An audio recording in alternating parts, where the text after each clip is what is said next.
अस्सलाम वालेकुम दोस्तों, आज हम एक नई सीरीज की शुरुआत कर रहे हैं जिसमें भारत के मशहूर राजनीतिक शासकों और प्रभावशाली लोगों के बारे में हम जानेंगे जिनके भारत के इतिहास में महत्वपूर्ण योगदान रहा है और उनके बिना भारतीय इतिहास को जानना काफी मुश्किल है।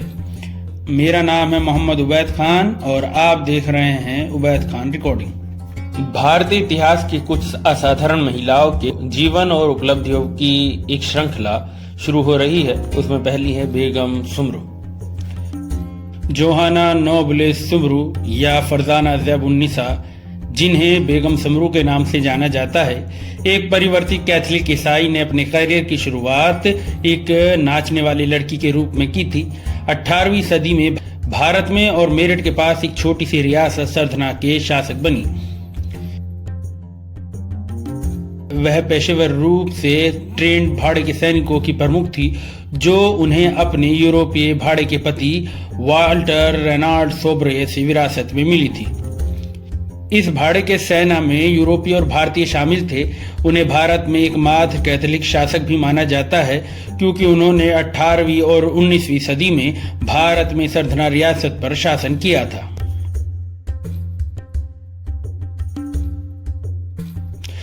बेगम सुमरू के इंतकाल के समय वह काफी अमीर थी। उनका कोई उत्तराधिकारी नहीं था। उनकी विरासत का अंदाजा 1923 में लगभग 55.5 मिलियन सोने के निशान और 1953 में 18 अरब जर्मन अंकों के रूप में किया गया था। उनकी विरासत पर आज भी विवाद बना हुआ है।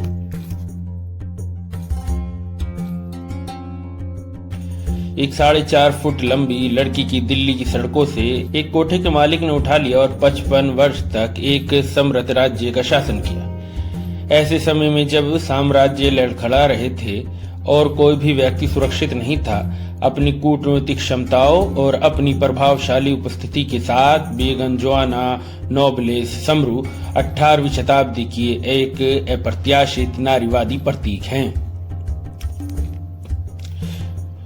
यह गर्दी का वक्त था, सबसे बुरा समय 1739 में नादिर शाह के भारत पर आक्रमण के बाद मुगल साम्राज्य ढहने लगा। 18वीं सदी के अंत तक मुगल शासक शाह आलम द्वितीय के बारे में कहा जाता था, बादशाह शाह आलम अज दिल्ली ते पालम। इसका अनुवाद यह है कि उनका अधिकार पत्र केवल दिल्ली के उपनगर पालम तक ही चला। उसके पास बामुश्किल 5000 सैनिक थे। जंगल का कानून प्रचलित था। कोई मजबूत केंद्रीय शक्ति नहीं होने के कारण सभी पाई के एक टुकड़े के लिए हाथ पांव मार रहे थे। मुगल गवर्नरों ने खुद को अपने प्रांतों का शासक घोषित कर दिया। मराठा और सिखों जैसे मूल जनजातियों ने, जो लंबे समय से दबी हुई थी, अपने खुद के साम्राज्य बनाने की कोशिश की और बंगाल में रॉबर्ट क्लाइव की विलक्षण सफलता से प्रेरित होकर ब्रिटिश, फ्रांसीसी और अन्य यूरोपीय शक्तियां व्यापारी से शासक बन गए। दरअसल बहादुर दिल और कुछ सैनिकों वाला कोई भी व्यक्ति अपना राज्य बनाने का सपना देखता था। ये यूरोपीय भाड़े के सैनिकों के लिए भी सुनहरे दिन थे, जो यूरोपीय प्रौद्योगिकी और संगठन में प्रशिक्षित थे और उच्चतम बोली लगाने वालों को अपनी सेवाएं प्रदान करते थे। कई लोग फ्रांसीसी थे। 1750 में वाल्टर रेनहार्ड सोम्ब्रे, एक ऑस्ट्रिया भाड़े का सैनिक जो भारत में फ्रांसीसी सेना का हिस्सा था, साजिश के एक गाढ़े मामले में शामिल हो गया। 1760 में उन्होंने बंगाल के मीर कासिम को अपनी सेवाएं प्रदान की। मीर कासिम ने ब्रिटिश प्रभुत्व से त्रस्त होकर पटना पर पूर्ण कब्जा कर लिया, जहां सोम्ब्रे के सैनिकों ने लगभग 150 अंग्रेजों का नरसंहार किया। अब पटना का कसाई कहा जाने वाला रेनहार्ड ब्रिटिश प्रतिशोध से भागकर अवध चला गया और भाड़े के सैनिक के रूप में अपना करियर जारी रखा। 1765 में 45 साल की उम्र में वह मनोरंजन की एक शाम के लिए दिल्ली के चावड़ी बाजार में खानम जान के कोठे पर गए और उनका सामना आकर्षक 15 साल की कश्मीरी नर्तकी फरजाना से हुआ, जिसे वे जल्द ही पसंद करने लगे। कई यूरोपीय लोग बड़े हरम होते थे और रेनहार्ड के पास पहले से ही पिछली पत्नी और बच्चे थे।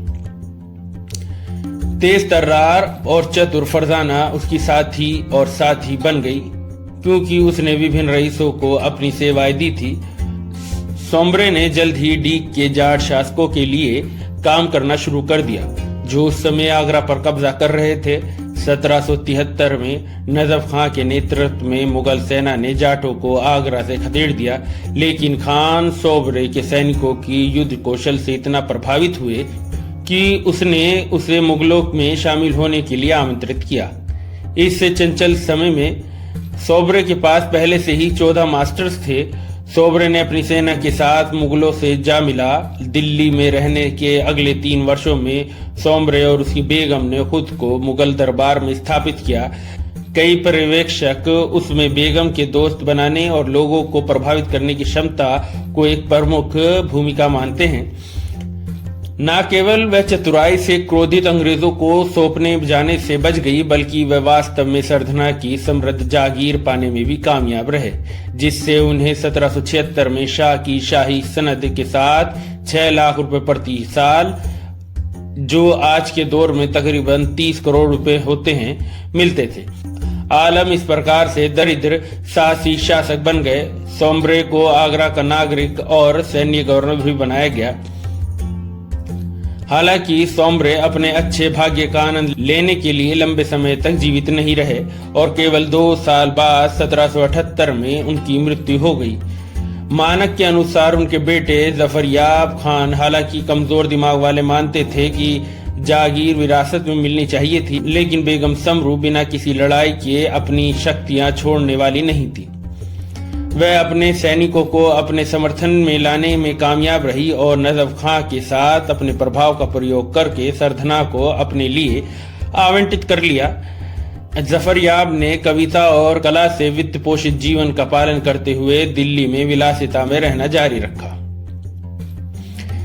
इसलिए बेगम ने लगभग 100 यूरोपीय लोगों के साथ लगभग 4000 सैनिकों के सर्वोच्च कमांडर के रूप में अपना कैरियर शुरू किया और सरधना में पगड़ी पहनकर और हुक्का पीते हुए दरबार लगाया।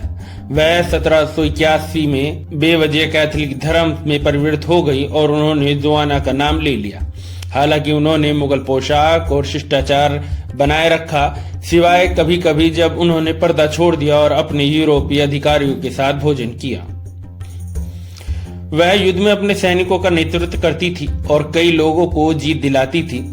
उनकी सफलताओं को देखते हुए कुछ लोगों को अनिवार्य रूप से विश्वास हो गया कि वह एक डायन थी।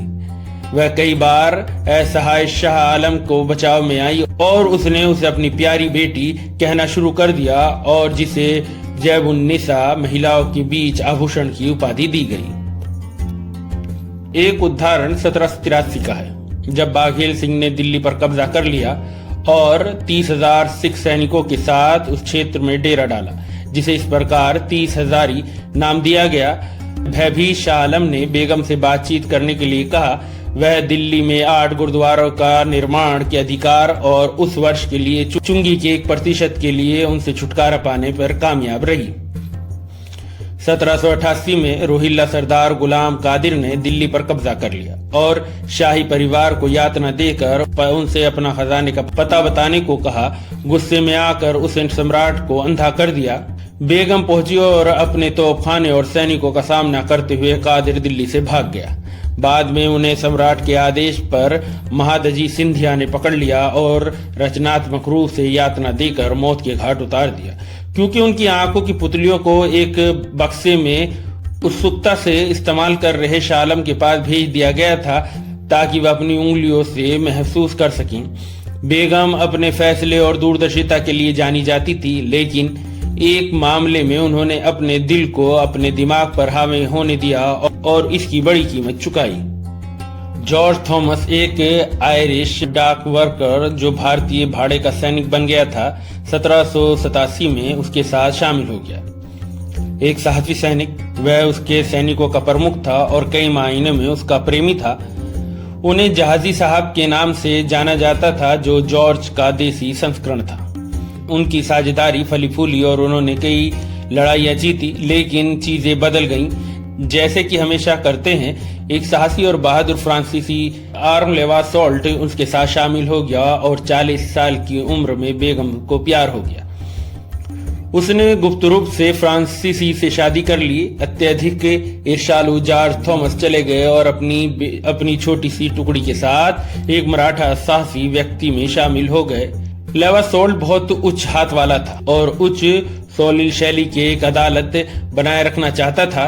वह हर किसी को अलग थलग करने में कामयाब रहा और उसके बदले में वफादार सैनिकों ने एक असंतुष्ट बेल्जियम के तहत अब उसके सौतेले बेटे जफरयाब खां को उसके खिलाफ विद्रोह का नेतृत्व करने के लिए बुलाया। सच्चे रोमांटिक अंदाज में सैनिकों द्वारा पीछा किए जाने पर प्रेमी भाग गए। उनके बीच एक आत्मघाती समझौता था और जब वे पकड़े जाने वाले थे तो बेगम ने अपनी पालकी में खुद को चाकू मार लिया। उसके खून से लथपथ कपड़े देखकर रोमियो और जूलियट की तरह लेवासोल्ट ने खुद को गोली मार ली। हालांकि वह अपने घोड़े पर सवार होकर बच गया था। हालांकि बेगम की मृत्यु नहीं हुई थी और उसके सैनिकों ने उसे खींच लिया, कई दिनों तक तोप से बांध दिया। जब जॉर्ज थॉमस ने इसके बारे में सुना तो ब्यू शेविलियर तुरंत उसके पास बचाव में आया और उसकी शक्ति बहाल की। उन्होंने अपने सौतेले बेटे को दिल्ली में घर में नजरबंद कर दिया, जहां उन्होंने 10 साल बाद 1803 में अपनी मृत्यु तक अपने काव्य प्रयासों को जारी रखा। उन्होंने जॉर्ज थॉमस से एक रक्षात महिला से शादी कर ली। वह चला गया और थोड़े समय के लिए हाँसी का राजा बनने में कामयाब रहा, जो भारत में एक दुर्लभ श्वेत टिप्पेरी का राजा था। उन्होंने हिसार में जहाज महल बनवाया जो आज भी मौजूद है। उनकी मृत्यु के बाद बेगम ने उनकी पत्नी और बच्चों की देखभाल की। इस बीच ब्रिटिश अपने नए वायसराय लॉर्ड वेलेस्ले और उसके भाई आर्थर के अधीन अधिक शक्तिशाली होते जा रहे थे, जो आगे चलकर वेलिंगटन के पर्सी ड्यूक बने। इन दोनों ने 1799 में मैसूर के टीपू सुल्तान को हराया था और अब मराठाओं से मुकाबला कर रहे थे। 1803 में असाई की लड़ाई में बेगम को अपनी मुगल निष्ठा के तहत मराठा पक्ष के 5 बटालियन भेजनी पड़ी।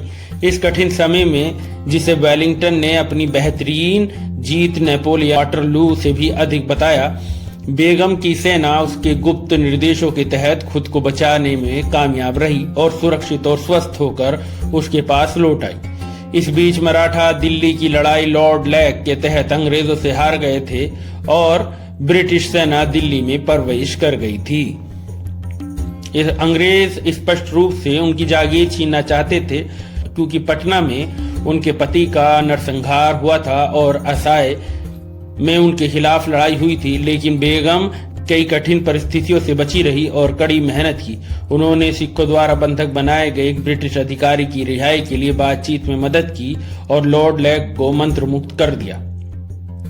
कुछ वर्षों तक बातचीत चलती रही और आखिरकार अंग्रेज अश्वथ हो गए कि वह एक उपयोगी और वफादार सहयोगी होगी। नए वायसराय लॉर्ड कार्नवालिस ने उसकी जागीर पक्की कर दी। उसके आधे सैनिक उसके खर्चे पर अंग्रेजों को दे दिए गए और उसके भाड़े के दिन अब समाप्त हो गए। उन्होंने अगले 30 साल सरथना और उसके लोगों की देखभाल में बिताए। एक समकालीन इतिहासकार का कहना है कि भूमि की खेती पर निरंतर ध्यान, एक सौम्य और ईमानदार शासन और निवासियों के कल्याण के लिए इस छोटे से क्षेत्र ने वर्ष भर 10 लाख रुपए का राजस्व प्राप्त करने में सक्षम बनाया। उनके पास रोम में सेंट पीटर्स पर आधारित एक इतालवी शैली की बेसिलिका थी और सरथना में एक महल भी बनाया गया था। चर्च में वास्तुकार विसेंजा, शहर में एक इतालवी एंटोनियो रेगेलिनी थे। मुख्य आकर्षण 18 फुट का एक मूर्ति कला स्मारक है, जिसे बेगम को यूरोपीय और भारतीय दरबारियों से घिरे हुए अपने सनद पकड़े हुए दिखाया गया है। बेसिलिका अभी भी हजारों लोगों के लिए तीर्थ यात्रा का स्थल है। उन्होंने कलाकारों और कवियों को भी संरक्षण दिया और लोगों को अपनी जीवित तस्वीर उपहार में देने की शौकीन थी। उनके मंत्री दीवान राय सिंह जवाहरलाल नेहरू के पूर्वज थे। मुगल बादशाह ने उन्हें किले के ठीक सामने चांदनी चौक में एक सुंदर आवास उपहार में दिया था, जो भागीरथी पैलेस है, जो देश में बिजली और इलेक्ट्रॉनिक सामान के सबसे बड़े थोक बाजारों में से एक है। उल्लेखनीय रूप से उनकी विरासत की कहानी लगभग 2 शताब्दियों बाद भी जारी है। उन्होंने अपने सौतेले बेटे जफरयाब के पोते डेविड ऑक्टरलोनी डायस सोब्रे को अपने उत्तराधिकारी के रूप में गोद लिया था और उनका पालन पोषण किया था। 1836 में उनकी मृत्यु पर अंग्रेजों ने चूक के सिद्धांत के कारण उन्हें शासक के रूप में स्वीकार नहीं किया। हालांकि उन्हें उनकी निजी संपत्ति विरासत में मिली और सरकार के खिलाफ मामले लड़ने के लिए इंग्लैंड चले गए। वहां वह ब्रिटिश संसद के पहले एशियाई सदस्य बने और एक ब्रिटिश अभिजात से शादी की। जब उसने उनके व्यभिचार पर आपत्ति जताई तो वह उसे पागल घोषित करवाने में कामयाब रही और उसकी सारी विरासत उसके पास चली गई। हालांकि वह निसंतान मर गई और संपत्ति ब्रिटिश सरकार को वापस मिल गई, जिसने इसे इसके लिए उचित उत्तराधिकारी को सौंपने का बीड़ा उठाया। इसलिए ये लड़ाई पिछले 150 सालों से जारी है। कई कथित उत्तराधिकारी ये प्रयास कर रहे हैं कि ब्रिटिश सरकार ये धन उन्हें सौंप दे और दुनिया भर में रेनहार्ड्स के वंशज और रिश्तेदार एक साथ मिलकर इस संपत्ति पर अपना दावा साबित करने की कोशिश कर रहे हैं, जिसकी कीमत अब शायद $1 अरब से ज्यादा है। बेगम समरू का इंतकाल 27 जनवरी 1836 को 82 या 83 साल की उम्र में हो गया था। उन्हें Basilica of Our Lady of Grace के नीचे दफनाया गया था, जिसे उन्होंने खुद बनवाया था। आज का ये ब्लॉग हम यहीं ख़त्म करते हैं। आपको ये कैसा लगा हमें ज़रूर बताएं। प्लीज़ चैनल को लाइक करें, सब्सक्राइब करें और हमारी नई वीडियो को देखने के लिए बेल आइकन के बटन को दबाएं। अल्लाह हाफिज़।